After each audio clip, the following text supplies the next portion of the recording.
მოგესალმებით, მე გახლავართ გიორგი დარასელია და მინდა აუცილებლად მოვიგეთ ყველა ის ადამიანი, ვინც განსასწრებას შინახავთ, ბედნიერება და სიხარული მინდა გისურვოთ, პატიმრებს, განსაკუთრებით და უცხოეთში მყოფ ქართველებს აუცილებლად მოვიკითხავ, აი იტალიაში ბარში მცხოვრებ ემიგრანტებს და იმ ადამიანებს, საერთოდ ვინც ემიგრაციაში ხართ, აი გამარლა გადამყვნენ ზემოდან და დიდი მადლობა, ამაზე კიდეც შემდეგ ვისაუბრებ, აუცილებლად სახელ და გვარებს დავასახელებ, იმიტომ ძალიან კაი ხალხი ხართ და დიდი მადლობა რომ ხართ საერთოდ აბსოლუტურად ყველა რა ვიცი მოვიკითხავ ყველას მამა მოსე არის იქ ჩვენგან აი ეს გააკეთა ჩვენო პატრიარქმა რომ ყველა ეპარქიაში ყავს მღვდელი და აი ჩვენ ქართველებს ესე გვერდში უთქვას რა და დიდი მადლობა მამაოსაც და იმ ადამიანებს ვინც ესე ერთმანეთს ესე გვერდში უდგახართ იქ ქართველები რაღაც გასაოცარი ხალხი ხართ მინდა აუცილებლად მოვიტყვეთ ყველა ის ადამიანი ვინც მართლა გადამყევით და მადლობას გიხდით მოკლედ და კიდე აუცილებლად იქ ჩემი თორნიკე ისინი ყველას გახსენებთ აუცილებლად და უნდა გადავიდე თემაზე აუცილებლად მინდა რომ მამაოს წარდგენა არ ჭირდება იმიტომ რომ ბოლო კვირაში ყოველთვის ხოლმე დიდი დროით მამა მოყავს რათა აი ამ ბოლო კვირაზე მთლიანად ვისაუბროთ თუმცა ეხლა ხარებაც დაემთხვა და მოდით აი მივყვეთ ორშაბათიდან მოყოლებული ბოლო კვირას ეს უმძიმესი და ურთულესი კვირა როგორ განიხილება საერთოდ ეკლესიურად და ჩვენ როგორ უნდა წავიყვანოთ ეს კვირა მოდით ესე ვკითხოთ მამაოს რა ხდება ყველა საინტერესო კვირა მე მგონი ეკლესიის ცხოვრებაში და ჩვენ ცხოვრებაში და მამაო დაგლოცეთ დიდ მადლობას მოგახსენეთ მოგზანებისათვის გაგლოცოთ და გაგახაროთ ღმერთმა და ღმერთმა მშვიდობით და კეთილდღეობით შეგვახვედროს ქრისტეს წინვალე აღდგომას დიდი მადლობა მამაო და მამაო თუ შეიძლება აი ადამიანებს აინტერესებთ მოდი თუ შეიძლება მაშინ ხარები დავიწყოთ ვინაიდან ხარება დაემთხვა ეს თან იშვიათია მამაო ხო ესე რომ ემთხვევა ხოლმე და კი ბატონო, უპირველეს ყოვლისა ვისარგებლებ თქვენი ეთერი და მიულოცავ ჩვენს საზოგადოებას, ჩვენს ძვირფას ერს ამ ხარების დიდებულ დღესასწაულს დიახ თქვენ სწორად აღნიშნეთ რომ იშვიათად მაგრამ მაინც ხდება როდესაც ხარება ნებიშვიდეულს დაემთხვევა ხოლმე მოგეხსენება თქვენ რომ ნებიშვიდეული ყველაზე მძიმე მარხვა სრულიად წლის განმავლობაში ვინაიდან ჩვენ ამ კვირის განმავლობაში ვიხსენებთ ქრისტეს ნებასა და ჯვარცმას რომელიც შემდგომ აღდგომით გვირგვინდება და ამას ქვემოთ შევეხებით მაგრამ დღეს დღევანდელი ასე ვთქვათ გლოვა გააზეიმა თუ შეიძლება ასე ითქვას დღევანდელმა დღესასწაულმა ვინაიდან ხარება ყოვლადწმიდის ღვთისმშობლისა ეს გახლავთ დასაბამი ღვთისგანკაცებისა შესაბამისად ეს არის დასაბამი ჩვენი ხსნისა რას ნიშნავს ეს აი ჩვენ საეკლესიო მამები ცალსახად ბრძანებენ რომ არ ყოფილიყო ხარება ვერ იქნებოდა ვერც შობა ვერც ნათლისღება ვერც ფერისვალება ვერც ჯვარცმა და ვერც აღდგომა ვინაიდან მოგეხსენება თქვენ ხარების ჟამს ყოვლადწმიდა ღვთისმშობლის წიაღში ჩაისახა განკაცებული ღმერთი და თავისთავადია რომ არა ჩასახვა მისი ვერ ახსრულდებოდა ვერანაირი შემდგომი დღესასწაულები რაც ქრისტესთან არის დაკავშირებული. ახლა რაც შეეხება დღევანდელ დღესასწაულს ძალიან დიდ სიხარულთან არის დაკავშირებული ეს დღესასწაული, ვინაიდან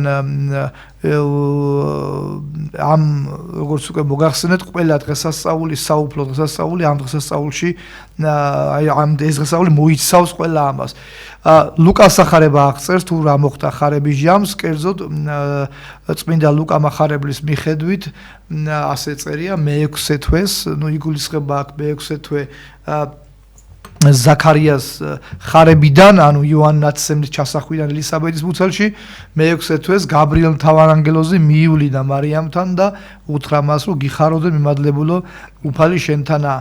მარიამს მოკლედ რომ ვთქვათ, უყვირს ეს მოკითხვა, განსაკუთრებით უყვირს მას მოკითხვა კურთხეულ ხარშენ დედათა შორის.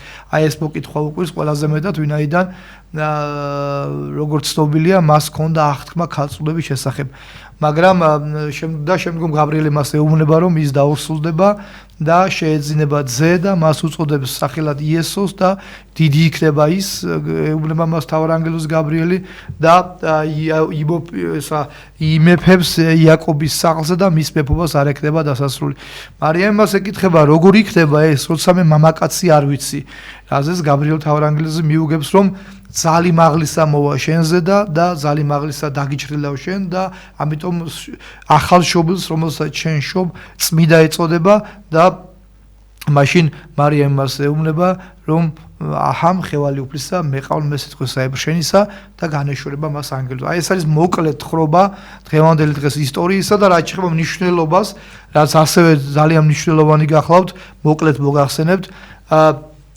მე-6 თვე როგორც უკვე გითხარით 10 თვლა ხდება ზაქარიას ხარებიდან, კერძოდ ზუსტად ამ ისტორიიდან 6 თვით ადრე იგივე ლუკა მახარებელი აღწერს ამ მოვლენას. ზაქარია წინასწარმეტყველი, უკაცრავად ზაქარია იოანაცელის მამა, რომელიც ღვთისმსახურებას აღასრულებს ტაძარში, მას ეცხადება ანგელოზი, მღვდელი, ძველი აღთქმის ტაძარში, აღასრულებს ღვთისმსახურებას და მას აი ამ მსახურებისას გამოეცხადება იგივე გაბრიელი, რომელიც შემდგომ მარიამს განეცხადება. და ზაქარიასაც ეუბნება, რომ მათ შეეძნებათ შვილი. კარგად არის მორწმუნე საზოგადოებისთვის ცნობილი, რომ ზაქარია და მისი მეუღლე ელისაბედი ძალიან მოხუცებულები იყვნენ და ამავდროულად იყვნენ ბერწნი, ანუ მათ არ ეძლეოდათ შვილი, მათი ბიოლოგიური მდგომარეობის გამო და მათი ასაკის გამო. და როდესაც ანგელოზი მას ეუბნება, რომ შვილი შეეძინებათ, ზაქარია დაეჭვდება მარიამს უკაცრავად ანგელოზის სიტყვებში და მას ეუბნება, რომ როგორ მოხდება ეს, როცა მეც და ჩემი მეუღლეც გარდასული ვართ დროიდან, მაგრამ მას გაბრიელი მიუგებს, რომ მე ვარ გაბრიელი, ღვთისწინაშე მდგომელი და რადგან შენ არ ერწყმდე ჩემ სიტყვას, შენ დამუნჯდები და ვერ ამოიღებ ხმას, ვიდრემდე არ აღსრულდება ნება ღვთისა. და მართლაც ასე ხდება. ზაქარია დამუნჯებული გამოდის ხალხთან, ხალხი ხვდება, რომ მას გამოცხადება აქვს და მართლაც უკვე ამაბინა 9 თვის შემდეგ იოანაცემელი დაიბადება და ზაქარიას და ელისაბედის ღმერთს განადიდებს. ეხლა რატო ვთქვით ეს? სწორედ ამბიდან 6 თვის თავზე გაბრიელ მთავარანგელოზი განეცხადება, როგორც უკვე ვთქვით, მარიამს პირველი სიტყვები გიხაროდენ მიმადლებული, უფალი შენთანა. თავად ამ დღესასწაულის სახელიც აქედან მოდის. ანუ ხარება ნიშნავს გახარება, სიხაროს. ბერძნულში არის ევხარისტოს. უკაცრავად ევხარისტოს სამადლობელი ევანგელეს, ანუ სახარებასაც ხარებიდან მოდის. ანუ ეს გახლავთ ხარება არა მხოლოდ ყოვლადწმიდა ღვთისმშობლის მიმართ, არამედ სრულიად კაცობრიობის მიმართ. ვინაიდან ის რაც მთავარანგელოზმა უთხრა მარიამს, ეს იყო საყოველთაო სიხარული. ეს იყო იმ პირობის აღსრულება, რომელიც ჯერ კიდევ სამოთხეში მისცა ღმერთმა ადამსა და ევას, როცა ისინი დაეცდნენ ცოდვით, გახსოვთ ღმერთი მათ ეუბნება, რომ მოვა დრო, როდესაც დედაკაცის ქუსლი გველს თავს შეუმუსლავს.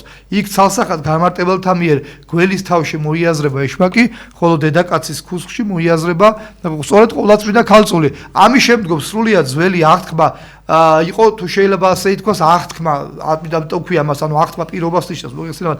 ანუ ეს იყო პირობა იმასთან დაკავშირებით, რომ ღმერთი განკაცდებოდა და ჩვენ უამრავი წინასწარმეტყველება გვაქვს ველახტვაში, როგორც სიტყვით, ისე ქმედითი ამ მოვლენის მომასწავებელი. და აი ეს სრულიად ძველი აღთქმა აღსრულა, როდესაც გაბრიელმა უთხრა მარიამს, რომ გიხაროდენ კურთხეულ ხარ შენ დედათა შორის. როგორც უკვე აღნიშნეთ, მარიამს ეს ძალიან გაუკვირდა ეს მოკითხვა, იმიტომ რომ იცით თქვენ, რომ მარიამი ჰქონდა ქალწულების აღთქმა. ეხლა ცოტა შევეხოთ თვითონ მარიამის ისტორიასაც, რომ უფრო სრულყოფილი გახდეს ჩვენი თხრობა. საერთოდ ყოვლადწმიდა ღვთისმშობლის შესახებ თხრობა მისი გულისხმობთ, მისი შობის შესახებ, მისი ტაძრად მიყვანების შესახებ არ არის მოთხრობილი არც ერთ სახარებაში. გულისხმობთ 4 სახარებას, მათე, მარკოს, ლუკა, იოანეს. ამის შესახებ თხრობა დაფუძნებულია ერთი მხრივ წმინდა გარდამოცემას და მეორე მხრივ ეგზეგეზას, მაგალითად ისეთ ეგზეგეზას, როგორც ისეთ ჰომილიებს, როგორც არის მამა ისოკასავად მაქსიმე აღმსარებელი, როგორც არის წმინდა იოანე დამასკელი და ასე შემდეგ, და განსაკუთრებით უნდა აღვნიშნოთ ჩვენ იაკობის პროტოევანგელე, ანუ იაკობის სახარება, ეს გახლავთ, როგორც უკვე მოგახსენეთ, ეს გახლავთ ესე იგი გარდამოცემაზე დაფუძნებული ძეგლი, სადაც იაკობი ამბობს, იაკობი ყვება თუ როგორ დაიბადა ღვთისმშობელი, ასევე თავის მხრივ მარიამი, რომელიც იყო შვილი იოაკიმეს ანასი, ასევე მათაც მის მშობლებსაც არ უჩნდებოდათ მოხუცებულობამდე მარიამი და შემდგომ მათ შესთხოვეს ღმერთს, რომ მიეცათ შვილი და თუ კი ეს ასე იქნებოდა, აუცილებლად ისინი ესე იგი ღმერთს შესწირავდნენ და ასეც ხდება დაიბადება პატარა მარიამი და 3 წლის ასაკში ის მიყავს ტაძარში აი უკვე რასაც ჩვენ ტაძრად მიყვანების დღესასწაულს უწოდებთ ცნობილია რომ როდესაც ის ტაძარში ანუ ტაძრად მიიყვანეს ის შევიდა წმიდათა წმიდაში. ეხლა წმიდათა წმიდა თქვენ ზოგადად აქვე უნდა ახსნათ რომ ძველი აღთქმის ტაძარი შედგებოდა 3 ნაწილისაგან. ეს იყო წმიდათა წმინდა, ეს იყო წმინდა და ეს იყო ეგრეთ წოდებული ეზო არა დღევანდელი გაგებით, არამედ ეს ეზო იყო ნაწილი ამ ტაძრის სივრცისა და წმიდათა წმინდა იყო ადგილი, სადაც ვერავინ ვერ შედიოდა გარდა მღვდელმთავრისა, ისი წელიწადში ერთხელ. რატომ? იმიტომ რომ წმიდათა წმინდა მოასწავებდა ცათასასუფეველს, ხოლო ცათასასუფეველი იცით თქვენ რომ ძველი აღთქმის პერიოდში იყო დახშული, შესაბამისად იქ ვერავინ ვერ შედიოდა და დღეს წმიდათა წმინდა არის წინასახე საკურთხევლისა და არის ესე იგი საკურთხევლის წინასახე დღეს ღვთისმსახურება იცით თქვენ რომ საკურთხეველში აღესრულება ხოლო და რატომ? იმიტომ რომ უკვე ახალი აღთქმის პერიოდში გახსნილია ცათასასუფეველის კარები ხოლო ძველი აღთქმის პერიოდში ეს კარიბჭე გახსნილი არ იყო ამიტომ მოკლედ რატო ვამბობთ ამას ღვთისმშობლის შესწავლა რას მოასწავებდა წმინდათა წმინდაში ეს მოასწავებდა შემდეგს რომ სწორედ ყოვლადწმიდა ღვთისმშობლისაგან განკაცებული ღმერთი გახსნიდა სასუფეველის კარებს. ეხლა რატო თქვით ეს ჩვენ ყველაფერი?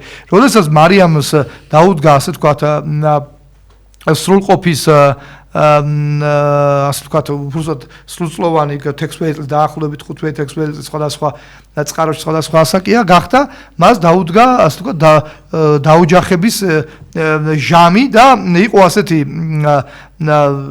ის უნდა გათხოვილიყო მაგრამ თავისთავად ცხადია მას ჰქონდა კიდევ ერთხელ ვამბობ აღთქმა ქალწულებისა. ამიტომ სწორედ ამიტომ შეირჩა იოსები, რომელიც ხალხში მისქვრა ჩაითვლებოდა, მაგრამ ის მისი, ასე ვთქვათ, არ იქნებოდა მისი რეალური ქმარი, არამედ ის იზრუნებდა მასზე და დაიცავს და მის ქალწულებას. ეხლა რატომ მოვყვებით ეს ისტორია? როდესაც უკვირს რომ როგორ მარიამი ფიქრობს, მაგალითად, წმინდა გრიგოლ ღვთისმეტყველი ახმოვანებს მარიამის ფიქრებს, ის ფიქრობს რომ როგორ შეიძლება ეს მოხდეს, როცა მე ქალწულების აღთქმა მაქვს და ამ დროს გაბრიელი მე მეუბნება რომ შენ დედათა ქალწულთა შორის კი არა, უკაცრავად დედათა შორის იქნები კურთხეული და როგორ შეიძლება ეს მოხდეს? მე ხო არ დავარღვე ღვთის აღთქმას. რა თქმა უნდა, არა, რადგანაც მარიამი ვერ იაზრებს რა მოხდება მის თავს, რომ სწორედ ამას ეუბნება რომ სულით, ანუ გაბრიელი მას ეუბნება რომ მასში ჩასახული ღმერთკაცი ჩვეულებრივი გზით კი არ მოხდება ჩასახვა მასში, არამედ იქნება ეს სული წმინდის მოქმედების შედეგად, რაც ნამდვილად ასე ხდება. ანუ კიდევ ერთხელ აღვნიშნავთ რომ ესე იგი ყოვლადწმინდა ღვთისმშობელში ჩაისახა განკაცებული ღმერთი. ანუ კაცობ თქვენ იცით საეკლესიო სწავლება იმასთან დაკავშირებით რომ ძეღმერთში არის ორი ბუნება, საღვთო და კაცობრივი. კაცობრივი ბუნება სწორედ მარიამის წიაღში შენითა საღვთოსთან. მაგრამ აქ ერთი რამ არის ძალიან მნიშვნელოვანი, რომ როდესაც ჩვენ საუბრობთ იმაზე, რომ ღვთისმშობელში ჩაისახა ესე იგი უფალი, აქ არ იგულისხმება რომ უფალი შეიქმნა. აი კარგად ახსოვს ჩვენ ტელემაყურებელს წამში არის მოცემული სიტყვები რომ ზეღმერთი არის შობილი და არაქმნილი. ანუ ის მართალია ჩაისახა და იშვა ყოვლადწმინდა ქალწულის წიაღიდან, მაგრამ ის არ შექმნილა განსხვავებით ჩვეულებრივი ადამიანებისგან, ჩვენგანაც მათ შორის არა, ჩვენ რომ ვისახებით, ვიქმნებით კიდეს, ანუ იქამდე ხო არ ვარსებობდით, როგორც აი იოან დამასკელი ამბობს, ჩვენ ღმერთმა არარსებობიდან გადმოგვიყვანა არსებობაში. მაგრამ აი ეს მსჯელობის თარგა არანაირად არ ერგება და არ მიესადაგება, ესე იგი, მას რა ქვია, ძეღმერთს. ვინაიდან ძეღმერთი მართალია იშვა და ჩაისახა და იშვა, მაგრამ იგი არ შექმნილა. ამას ნიშნავს სწორედ შობილი და არაქმნილი. ვინაიდან ის როგორც ღმერთი უჟამოდ გიებს და დროზე აღმატებულად გიებს ყოვლადწმინდა საემის წიაღში. აი სწორედ ამას ვერ იგებს კარგად. სხვათა შორის აი იოანე ოქროპირის აქვს შედარებული ზაქარიას ხარება, იოანაცელის მამისა და მარიამის ხარება და სხვამს კითხავს რომ რატომ არის რომ ზაქარია ისჯება? ზაქარიაც ასეთ კითხავს რომ ეს როგორ მოხდება, როდესაც მე და ჩემი მეუღლე ვართ მოხუცებული. და მარიამიც დაახლოებით, ანუ გარეგნულად იგივე კითხავს რომ როგორ მოხდება ეს უცებ მამაკაცი არის. მაგრამ ამ შემთხვევაში ზაქარია იჯება და მარიამი არა პირიქით ჯილდოვდება და ქებასი. რატომ? იმიტომ რომ როგორც ივანე ოქროპირი განმარტავს ზაქარიას კითხვა დაფუძნებულია ეჭვს ის ეჭვით კითხულობს ამას და თანაც უყურეთ ზაქარიას როგორც მღვდელმა ძალიან კარგად იცოდა ძველი აღთქმა და ძალიან კარგად იცოდა ის რომ ძალიან ბევრ მოხუცებულ ძველი აღთქმის პერიოდში ღვთისმადლით შეძენია შვილი მაგალითად იგივე აბრაამის ისტორია ხო აბრაამის და სარას ღრმად მოხუცებულებაში შეეძინათ მათ ისააკი რომლიდანაც მერე ისრაელი გამრავლდა და ზეღმერთის ისააკის თავმავლობაში იშვა კი ბატონო და ან მას ეს მაგალითები ქონდა მაგრამ მარიამი ეჭვით არ უსვამს ამ კითხვას მარიამს უბრალოდ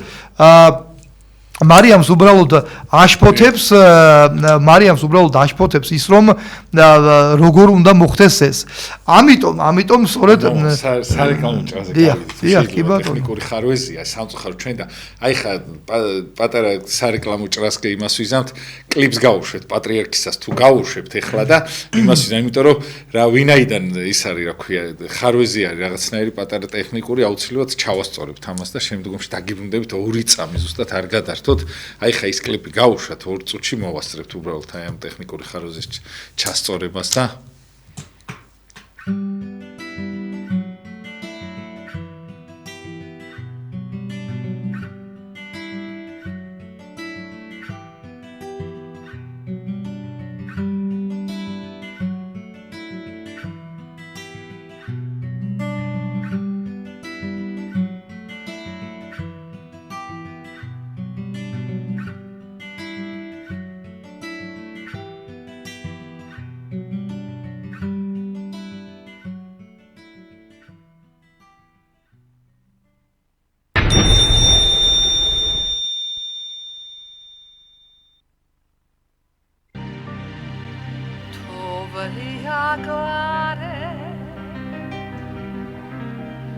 თეთრი ფანტელი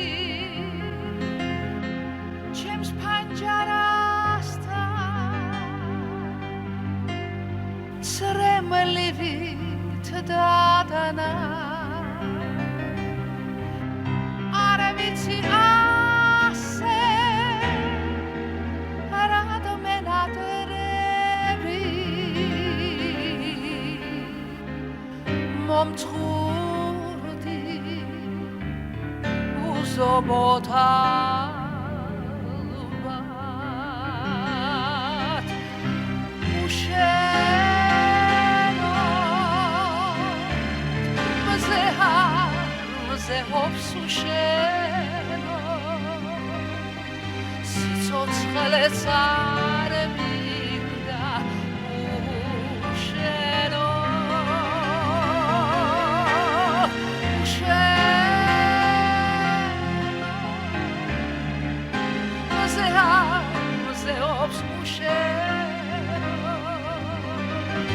სიცოცხლეც არ მინდა უშენო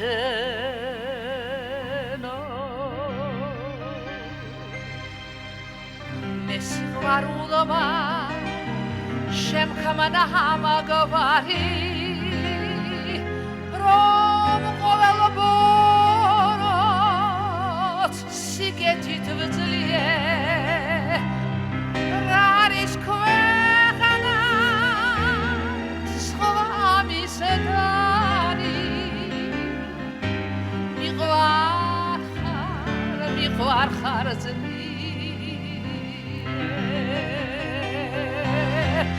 უშენო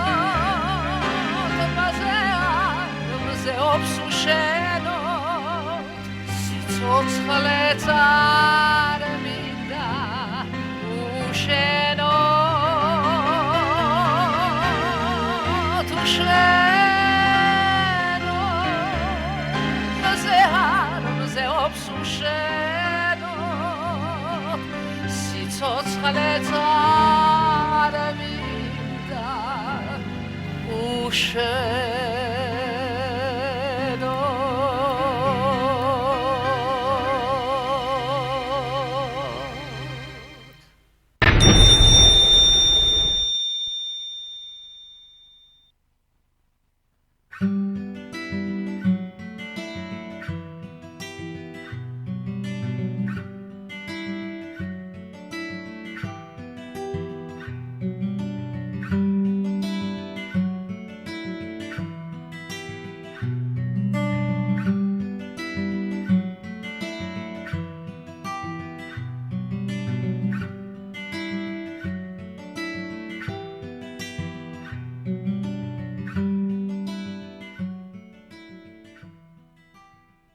აი წარმოიდგინეთ ხა უმამინდობის გამო რამხელა ბრძოლა არის რომ რაღაცნაირი ტექნიკური ხარვეზი იყო ჩვენი ბრალი არ არის ნამდვილად და დაგიბრუნდით აუცილებლად იმასთან დაკავშირებით რომ გავაგზავნოთ აი ბოლო კვირაზე საუბარი ძალიან საინტერესო საუბრობს მამო თვალშუს მამო ისა რა ქვია ხო ამას ძალიან დიდი დრო დაუთმეთ და მადლობა ამისაც ცოტა ჩამეწევი და ისა რა ქვია თუ შეიძლება მომაურო თქვათ რომ ისა რა ქვია გავაგზავნოთ ეს საუბარი კი ბატონო და დავასრულებ ხარებასთან დაკავშირებით მართლაც ესე იგი საუბრობთ შევჩერდით უბრალოდ იქ როდესაც ანუ ყოვლადწმიდა ღვთისმშობლის კითხვა თუ როგორ მოხდება ეს უცებ მამაკაცი არ ვიცი განპირობებულია იმით რომ მას ერთი მხრივ უკვირს ეს და მეორე მხრივ რა თქმა უნდა მას ვერ წარმოუდგენია რომ მასზე დაიშვება ეს უდიდესი საიდუმლო და მაშინ მას მარიამი უკაცრავად გაბრიელი უხსნის რომ ძალი მაღლისა მოვა შენზე და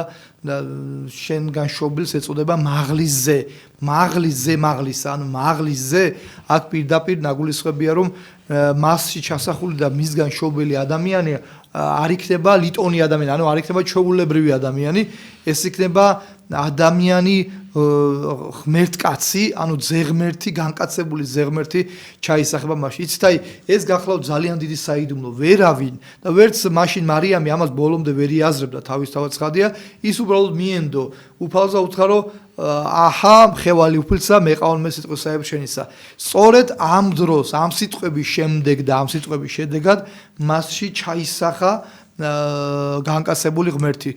Ვლეთ გაბრიელისა და მარიამის დიალოგის განმავლობაში ჩასახვა არ მომხდარა ჯერ, ჩასახვა განხორციელდა მას შემდეგ, რაც ყოვლადწმიდა ღვთისმშობელმა საკუთარი თავისუფალი ნებელობით დაადასტურა, რომ ის მზად არის მიიღოს ღვთის წყალობა, მზად არის მიიღოს ღვთის მცნება, მზად არის მიიღოს ღვთის ჯილდო და მეყავნე სიტყვისაებ შენისა ეუბნება მას ანგელოზე.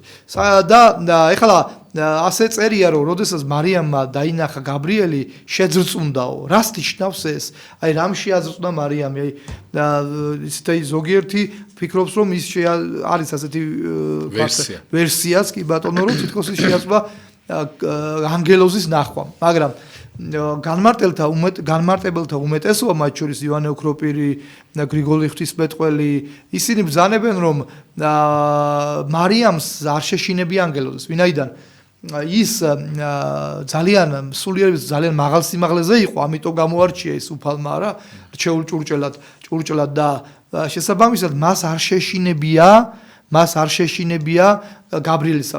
ანგელოზი, იმიტომ რომ ის ანგელოზებს ხშირად ხედავდა და ხშირად ჰქონდა აი ქალწულება შემდგომ აი გრიგოლ ნოსელს მოაქვს ასეთი მსჯელობს რომ ის ბრძანებს რომ ესე იგი მისი რა ქვია ქალწულება ნიშნავს ანგელოზებთან ნათესაობას ბრძანებს ის ასე რომ ეს მას არ შეშინებია უბრალოდ ის შეაშინა და შეაწვდა გაბრიელის სიტყვებმა რომელიც მას უთხრა რომ გიხაროდენ მიმადლებულო უფალი შენთანა ვინ არის გაბრიელი აქვე ვთქვა და ზოგადად ანგელოზებზე უნდა ვითქვას კი ბატონო საეკლესიო სწავლების თანახმად ანგელოზები არიან უსხეულო ძალნი რომელიც უფალმა შექმნა როდესაც აი წერია ბიბლიაში რომ დასაბამად ღმერთმა ცაიდა ქვეყანაი ცაიში უმეტესი განმარტებლებისა მოიაზრებს სწორედ ანგელოზთა სამყაროს ზეციურ ძალს ასე იწოდებიან ისინი შემდგომ უკვე წმინდა დიონისე არეოპაგელის მიხედვით 900 ყოფიან ეს ანგელოზები ქერუბიმი სერაფიმი ასე შემდეგ და აი მთავარ ანგელოზები არიან მეორე საფეხურზე მთავარ ანგელოზები შემდგომ ანგელოზები და საინტერესო ის გახლავთ რომ აი დიონისე არეოპაგელს აქვს ასეთი მოძრება რომ როდესაც ღმერთი რაღაცის ვთქვათ ღმერთს სურს რომ ანგელოზის მიხედვით განაცხადოს ადამიანების წინაშე თავისი ნება როგორ ხდება ეს ღმერთი გადასცემს მეცხრე საფეხურზე მყოფს ანუ ამ შემთხვევაში ქერუბიმს პირველ საფეხურზე უბრალოდ პირველი მეორეს მეორე მესამეს და ასე ჩამოდის მეცხრე მე მთავარ ანგელოზს გადმოეცემა ინფორმაცია მთავარ ანგელოზზე გადასცემს ანგელოზს და ანგელოზი ეცხადება უშუალოდ ადამიანს მაგრამ შემდგომ დიონისე არეოპაგელის სვამს კითხავს რომ მაშინ რატო ხვდებით აქ ანუ თუ კი მთავარ ანგელოზი არ ეცხადება ადამიანს რატომ ხვდებით აქ მთავარ ანგელოზის გამოცხადებას და თვითონ პასუხობს ორ ვერსიად აყალიბებს თავის პასუხს პირველი ის რომ ეს იმდენად უნიკალური და აბსოლუტურად ერთადერთი შემთხვევა იყო კაცობრიობის ისტორიაში, რომ ინება უფალმა რომ თავარ ანგელოზებისგან ეუწყებინა ეს დიდი საიდუმლო. და მეორე ის ამბობს, რომ ეს საიდუმლო ანგელოზმა უწყა მარიამს, მაგრამ მან აუწყა თავარ ანგელოზის სახელით. ვინაიდან თავარ ანგელოზისგან მიიღო ეს ინფორმაცია და მოყავს ეს მაგალითი, რომ მაგალითად როდესაც მეფე ელჩი აგზავნის სხვა ქვეყანაში, ეს ელჩი მეორე მეფესთან საკუთარი სახელით კი არ მიდის, არამედ თავისი წარმგზავნელის მეფის სახელით მიდის და ამბობს, რომ სწორედ ამიტომ თქვათ ანგელოზი, თავარ ანგელოზის სახელით განეცხადება მარიამს და ეხლა თავარი რა არის, რომ გაბრიელ თავარ ანგელოზი ერთი მხრივ ჯის ზაქარიას, როგორც უკვე ვთქვით, ივანელის მამას, რატომ? იმიტომ რომ მას ეჩვეპარება, მას აქვს გავსი მაგალითები. ხოლო მარიამის შემთხვევა იყო უნიკალური. მარიამის შემთხვევა არც იქამდე და არც იმის შემდეგ არ მომხდარა. ეს კაცობრიობის ისტორიაში არის ერთადერთი შემთხვევა, რომ ყოვლადწმიდა ქალწულს ჩაესახა განკაცებული ღმერთი, ჩასახვის შედეგად იშვა ის და შობის შემდეგაც ქალწული დარჩა ქალწულად. და ხშირად ყოვლადწმიდა ღვთისმშობელი იწოდება სამგზის ქალწულად, ესე იგი შობამდე, შობის ჟამს და შობის შემდეგ. ღვთისმშობელთან დაკავშირებითაც უნდა ითქვას აუცილებლად, ვინაიდან ის და დღევანდელი დღესასწაული არის ორ მხრივი, რას გულისხმობთ? ერთი მხრივ არის საუფლო დღესასწაული, ვინაიდან ღვთისგან კაცების დასაბამიერება და მეორე მხრივ არის საღვთისმშობლო დღესასწაული, ვინაიდან აქ ყველაზე მეტად არის წარმოჩენილი ღვთისმშობლის ღვთისმშობლობა თეოტოკოს ბერძნულად, როდესაც თავის დროზე იყო ამასთან დაკავშირებით ნესტორის და არა მარტო მისი წყალებლობა, ის ამბობდა, რომ ფაქტობრივად ამბობდა, რომ მარიამმა ადამიანი შვა და იქ კაცად განისაზღვრა, რომ მარიამი არის ღვთისმშობელი თეოტოკოს და ეს დადასტურებულია სახარებაშივე. აი სად არის პირველად ნახსენები ტერმინი ღვთისმშობელი. აქ ესე იგი დედა ღვთისა, ანუ გახსოვთ თქვენ, როდესაც მარიამი დაორსულობის შემდგომ მიდის ელისაბედთან და ელისაბედი მას მიეგებება და ელისაბედს ეუბნება, ვინა იჩემდა, რამე თუ დედაი უფლისაი მოვიდა ჩემ, ანუ ვინ გამხადა მე ღირსი იმისა, რომ ჩემი უფლის დედა მოვიდა ჩემ. ანუ პირველად მარიამს ღვთისმშობელი უწოდა ელისაბედმა. და რა თქმა უნდა, ამაზე დაფუძნებით და არა მარტო ამაზე, საეკლესიო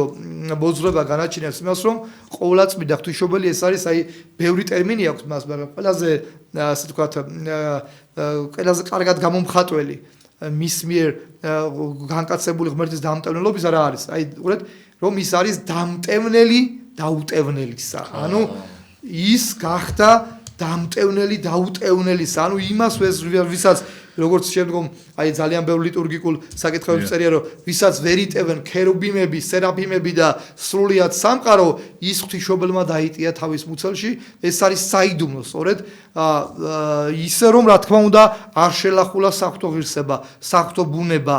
ეს კიდევ ერთხელ ვამბობ, რომ ზეღმერთმა კაცობრივი და ადამიანური აღთქმა შეინახა, რა თქმა უნდა, რაც ჰქონდა დადებული ღვთისმშობელს. რა თქმა უნდა და ის მარადის ქალწულად იწოდება დღესაც. და სხვათა შორის რახან ჩვენ ანგელოზებს საუბრობთ, ღვთისმშობელი თქვენი ისით ერთ-ერთ თავის ნობელოსვაში ესე იწოდება უპატიოს ესა ქერუბიმთასა და აღმატებით უზეშთაიასა სერაფიმსა. ქერუბიმები და სერაფიმები არიან ანგელოზთა დასის ყველაზე მაღალ საფეხურზე მდგომი ანგელოზები. ყოვლადწმიდა ღვთისმშობელი საეკლესიო ტრადიციაში იწოდება ანგელოზთა აღმატებულად, ანუ ანგელოზებზე აღმატებულია ის. ღვთის შემდეგ პირველ ადგილზეა, ანუ ქმნილებათა შორის პირველ ადგილზეა. ახლა უქმნელი მარტო ღმერთია, ხო? ქმნილებათა შორის ყოვლადწმიდა ქალწული არის პირველ ადგილზე და სხვათა შორის, აი, როდესაც ჩვენ ღვთისმშობლისადმი ვლოცავთ, ღვთისმშობელი არის ერთადერთი ადამიანი, რომელსაც ჩვენ ასე ჩაგეკითხოთ ეს სხვათა შორის, იმიტომ რომ ბევრი მამები ამბობენ, რომ აი უცოდველი ხომ ამბობთ, რომ ჩვენ რომ მარტო ღმერთია და ღვთისმშობელსაც აღიარებენ უცოდველად. არა, ჩვენ უნდა ვთქვათ, აი თუ შეიძლება მამო აი ამის განმარტება, იმიტომ რომ ხომ მოგისმენიათ ეს ვერსია. კი, ბატონო, არა, ჩვენ უნდა ვთქვათ ერთი მხრივ, რომ ყოვლადწმიდა ღვთისმშობელი არის ყოვლითურთ ადამიანი. კი, რა თქმა უნდა, ხო, მაგრამ იმის იქით უბრალოდ ადამიანისეული ცოდვისა. თავის თორე არის ასეთი ტერმინი, რომ მან თავის თავში ცოდვა გაყინა, ესე ტერმინის. ანუ მას პიროვნული ცოდვა თავისი უაღრესად დიდი მოღვაწეობის გამო ფაქტობრივად არ უქმნია და არ უქმნია კი ბატონო. და ამიტომ ის იწოდება და სხვადასხვა აი რა მეტყოლებს ღვთისმშობლის ზეაღმატებულობაზე, რომ ღვთისმშობელი არის ერთადერთი ადამიანი, რომელსაც ჩვენ პირდაპირ მართვად შეგვეწიან და გვაცხოვნენ ჩვენ, გვაცხოვნენ. ანუ იმას კი არ ვეძებდით, რომ ევედრე შენ ზეს, ამასაც ვეძებდით, მაგრამ ამაუდროულად ვეძებდით, რომ შენ გვაცხოვნებ, არც ერთ წმინდა ჩვენ ასე პირდაპირ არ მიმართავთ. არც ერთ ჩვენ ყველა წმინდას მიმართავთ, რომ ევედრე ღმერთსაც ჩვენთვის. ყველას მიყავხარ იქ. აქ შეგიძლია რომ ღვთისმშობელი უშუალოდ რახან არის დამტენელი დაუტენელისა, ამიტომ ჩვენ მას პირდაპირ უნდა გვაცხოვნენ ჩვენ, რა თქმა უნდა, ეს მაცხოვნებლობა მან მიიღო თავისი ძისგან, რომელიც მასზე უპირატესია თავის ცხადია, ხო? განკაცებული ღმერთის შექმნილია თავად მარიამიც, ყოვლადწმიდა სამების და ერთარსება ღმერთს. ასე რომ ეს დღესასწაული დღევანდელი დღე არის ძალიან დიდ სიხარულთან დაკავშირებული, ვინაიდან ვერ მოხდებოდა კაცობრიობის გამოხსნა, რომ არა გაბრიელისა და მარიამის ეს საუბარი გალილეის ქალაქ ნაზარეთში, სადაც მან უთხრა, რომ შენ შობზეს და უწოდებმა სახელას იესოს, ანუ სახელის მან უწოდა იეშუა, ნიშნავს ებრაულად მხსნელს, მაცხოვარს. ხოდროს აქვე ერთს დავამატებ თქვენის ნებართვით და ეს სასწაულის შევაჯამოთ. თქვენ იცით რომ არსებობდა ესაიას 19 ყოლება, რომელიც მოხმობილია მათეს სახარებაშიც, იქ წერია რომ ესე იგი მოვა დრო და ქალწული შობზეს და უწოდიან მას სახელად ემანუელ, რომელსაც თარგმანები ჩვენთან არის ღმერთი. ანუ საინტერესო არის რომ ემანუელი თითქოს არა, აქ ისაიას მიერ ემანუელი ეწოდება მაცხოვარს. მაგრამ გაბრიელი მარიამს ეუბნება, რომ ემანუელს კი არ დაარქმევო, იესოს დაარქმევ. და რატომ? და არსებობს საეკლესიო განმარტება. ამით ესე იგი ამ ორი სახელით ის ემანუელიც იყო და იესოს. ანუ ემანუელი გამოხატავს მის სახთობუნებას, ვინაიდან ჩვენთან არის ღმერთი, ასე ითარგმანება, ანუ ასე განიმარტება. თარგმანებას ძველ ქართულად მარტო თარგმანს არიშავს განმარტებასაც ნიშნავს და მეორე მხრივ ესე იგი იესო ანუ მხსნელი ანუ ამ ემანუელსა და იესოში ამ ორ წოდებაში ამ ორი წოდებით უბრალოდ გადმოცემულია ზეღმერთის ორი ბუნება საღვთო და კაცობრივი და სწორედ როგორც უკვე თქვით აქედან დაედო დასაბამი და ამის შემდგომ უკვე ყოვლადწმიდა ღვთისმშობელი ძალიან ხშირად იწოდება მეორე ევად ანუ თუ კი პირველი ევას მიერ საეკლესიო ლიტერატურაში ხშირად არის ამაზე საუბარი თუ კი პირველი ევას მიერ ჩვენ მივეცით ცოდვასა და წევას მეორე ევას მიერ ანუ ღვთისმშობლის მიერ ჩვენ გამოვიხსენით ცოდვისა და წყობისაგან თუ კი პირველი ევა გამოირჩია ურჩებით ვინაიდან მან მიიღო აკრძალული ნაყოფი ანუ ღვთისაკრძალვა დაარღვია ღვთისმარხვა დაარღვია ამიტომ ღვთისმშობელმა პირიქით გამოიჩინა მორჩილება და მიუხედავად რომ კიდევ ერთხელ მას არ ესწოდა ბოლომდე მაშინ გაბრიელი რას ეუბნებოდა და მან მორჩილებით უთხრა რომ აჰა მხევალი უფლისა მეყავნე სიტყვისაებ შენისა და ამ მორჩილების გამო ის შეიქმნა ანუ რითი გამოარჩია ეს არის ძალიან საინტერესო კითხვაც და ჩვენ ახლა ყოვლადწმიდა ღვთისმშობელს განვადიდებთ მაგრამ იმ პერიოდში წარმოვიდგინეთ მარიამი იყო ჩვეულებრივი 14-15 წლის გოგონა თქვათ აი არავისგან ასე თქვათ არავინ არ გამოარჩევდა მას გარეგნულად ასე თქვათ ჩვეულებრივ ტაძარში იზრდებოდა სხვებთან ერთად მაგრამ აი ჩვენ გვაქვს სხვადასხვა არაერთი გადმოცება და იგივე იაკობის პირველ სახარება როცა დავასახელე თუ როგორ იზრდებოდა მარიამი ტაძარში ის ხელს აკმობდა სხვადასხვა არის საეკლესიო ლიტერატურაში და მათ შორის პროტოევანგელე იაკობისაში საუბარი იმასთან რომ ეს ხარება მოხდა ჭასთან მეორე ვერსიით წყაროსთან არის ხატიც არის კი ბატონო აი ზუსტად ეს ხატი რაც ქვებსა ამ აპოკრიფის მიხედვით არის შექმნილი არის ვერსია რომ ეს მოხდა მაშინ როდესაც ის ქარგავდა კრეცაბმელს სხვადასხვა აქვე ერთიც უნდა ვთქვათ აი კრეცაბმელთან დაკავშირებით კრეცაბმელი რა არის კრეცაბმელი ძველი ახლის ტაძარში ერთმანეთსაგან ყოფდა წმიდას და წმიდათა წმიდას როგორც უკვე მოგახსენეთ წმიდათა კი ბატონო დღესაც საკურთხეველია და წმიდათა წმიდაში ადრე არავინ არ შედიოდა იმიტომ რომ დახშული იყო სასწაულის კარები დღეს საკურთხეველში სამღვდელოება შედის და იქ აღსრულება სწორედ ღვთისმსახურება იმიტომ რომ სასწაულის კარი უკვე გახსნილია კრეცაბლის მოკერვა მისი დრასტიშნავდა რატომ არის ეს გადმოცემა და მაქსიმე აღსარებელი ამაზე თავის ჰომილიაში საგანგებო ყურადღებას ამახვილებს ის ამბობს რომ კრეცაბელი რომელიც ყოფდა ძველ და ახალ აქტბას ანუ ის დახშული კარიბჭე სწორედ ღვთისმშობლისგან განკაცებულმა ღმერთმა გახსნა და ამიტომ ის და სხვათა მე მეცაც გეტყვით არის გარდამოცემა რომ ეს ის კრეცაბელია რომელიც ჯვარცმისა შუა ჩაიხა თქვენ გახსოვთ, როდესაც ჩვენ ვისაუბრებთ ახლა იმედია მეორე საათს, რომ როდესაც იესო ქრისტე ჯვარზე გაეკრა და როცა ის აღსრულდა ჯვარზე, იქ ბევრი სასწაული მოხდა და ერთ-ერთი რა იყო, რომ შუა ჩაიხა კრეცამელი, ანუ ის კრეცამელი, რომელიც ძველ, ესე იგი, ყოფდა კედელი იყო, ბარიერი იყო. კი ბატონო, ღმერთსა და კაცს შორის, სამოთხესა და კაცობრიობას შორის და ქრისტე ჯვარს ომეს ჩახია და ეს კრეცამელი იყო მოქსოვილი სწორედ მარიამის მიერ, ასეთი გარდამოცემაც არსებობს და იქაც კრეცამელი ჩახვა პირდაპირ მიათითებს, რომ სასופველი გახსდა ღმერთმა თავისი, ესე იგი, ჯვარცმით, ჯოჯოხეთის წარტყვინით, ანუ დაღუპვით და აღდგომით. აი ეს ასე და სხვათა შორის, აი ალბათ დაკვირვებია და დაკვირვები ხართ, რომ დღევანდელ ქრისტიანულ ტაძრებში ძალიან ხშირად აღსავლის კარებზე სწორედ ღვთისმშობლის ხარებაა გამოსახული. ყველგან თითქმის. აი 80%. კი ბატონო და ეს სწორედ ამას რატომ? იმიტომ რომ იქ რაც კრეცამელია, დღეს ის არის აღსავლის კარი. ანუ საკურთხეველი, თქვენ იცით რომ საკურთხეველს და სტოას, დარბას უბრალოდ სადაც ხალხი დგას, ყოფს კანკელი. ხო ასეა, კანკელში კიდევ მთავარი კარიბჭე არის აღსავლის კარი. იყო კანკელი, ხო მამო, ღია იყო, ხო მე ეგრევე. ისიც რა არის, ესე კანკელი ჩამოყალიბებული ფორმით არ იყო, მაგრამ ზღუდე თავიდანვე იყო, რაღაც გარკვეული ზღუდე იყო ყოველთვის და შემდგომში უკვე ზედაზენზე მე მგონი შემორჩენილი და კიდე რამოდენიმე ზედაზენზე პირველი სახით აღადგინეს. კი ბატონო, ის რაც იყო, თუმცა ის მოგვიანო ხანის მე-6 მე-7 მე-7 საუკუნიდან კანკელი უკვე მათ შორის ჩვენყანაში შემოდის, მაშინ როცა ბიზანტიაში, რუსეთში იკონოს იქაც არის, ოღონდ მაღალი იკონოს ასეც ეძახიან, მაღალი კანკელებია, რაც ფარავს თითქმის საკურთხეველს, მაგრამ ქართული კანკელი ახლა რა ხან ამას ჩამოვარწოვე, არასდროს არ ფარავს საკურთხეველს, პირი ყოფს, მაგრამ არ ფარავს, რითიც აი უქმნის ადამიანს იმის შეგრძნებას, რომ ის ღმერთთან უნდა მივიდეს ახლოს და ღმერთი, ანუ ჯერ სასופველში არ არის, მაგრამ სასופველისკენ მიილტვის.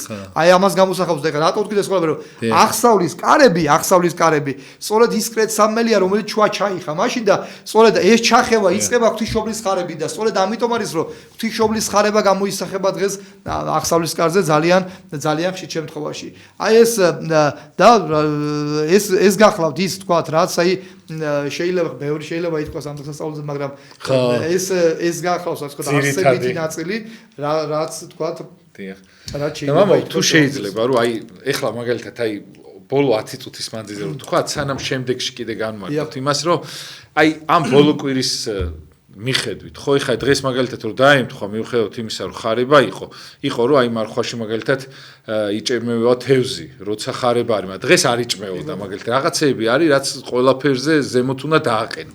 და აი ამ დღეებიდან კიდე რა უნდა დავაყენოთ უფრო ზემოთ, მამაო, ჩვენი ცხოვრებიდან გამომდინარე და რა განმეორდება ჩვენშიც, მამაო, იგივე აი თუნდაც ბზობიდან მოყოლებული, იგივე აი ის ბზობა, ის დიდება და შემდგომ იგივე ადამიანების მიერ ჯვარცმული მაცხოვარი, ღალატი და ასე შემდეგ, ხო?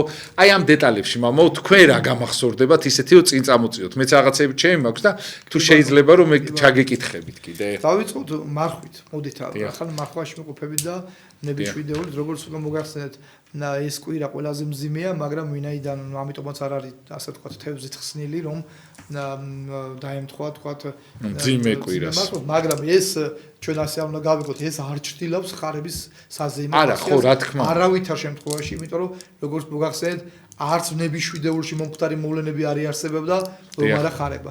რომ არა თქვა მარიამს, რომ აჰა, მხევალი უფლისა, მეყავ მესტყისებს შენსა, რომ არა ეს სიტყვები მარიამისა, არაფერი კაცობრიობის ხსნა არ აღესრულებოდა.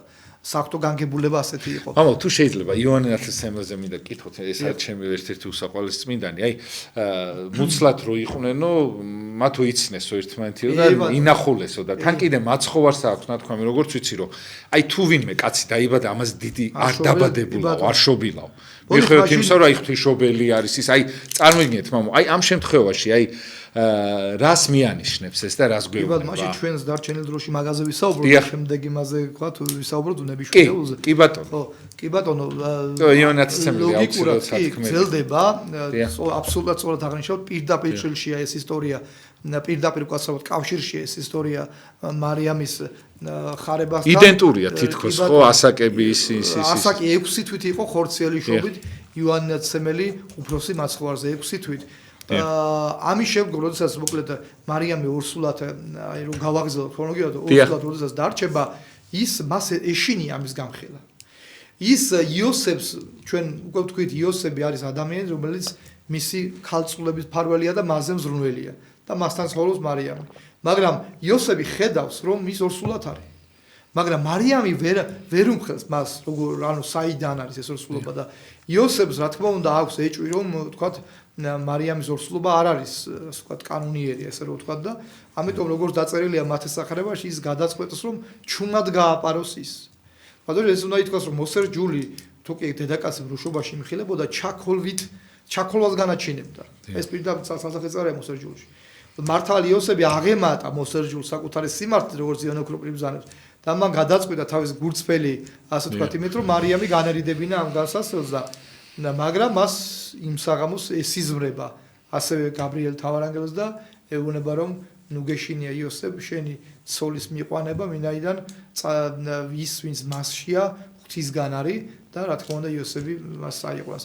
ამის შემდგომ მარიამი მიდის უკვე ელისაბედთან და საინტერესო ის გახლავთ, რომ ელისაბედი და მარიამი იყვნენ ნათესავები. ხატიც არის შეხვედრა. კი ბატონო. მაგრამ ელისაბედმა მარიამის ორსულობის შესახებ არაფერი იცოდა, იმიტომ რომ მარიამს ეს არავის არ უთქვამს, იოსებისაც არ უთქვამს, არათუ თქვათ ელისაბედის. ეს უბრალოდ მისით არ ეუნებოდა, ხო? რა თქმა უნდა, ამას ვამბობ.